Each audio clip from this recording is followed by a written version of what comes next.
Okay, next we remove the backbone assembly. First we unlatch the manifold. To remove manifold, we open up manifold and press on the catch here. Press inward here to lift up this side and then slide it out. We'll remove the manifold. Next we'll remove 3 screws, 1, 2 and 3 here. Okay, take note this is a machine screw here.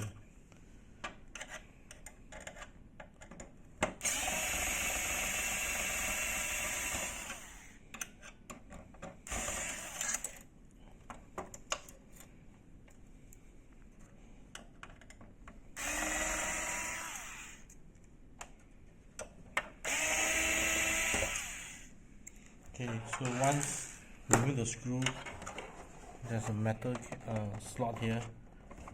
Make sure it's in position. Press the metal piece to align, and you can remove the.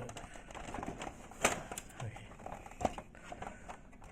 You can remove the whole carriage backbone assembly.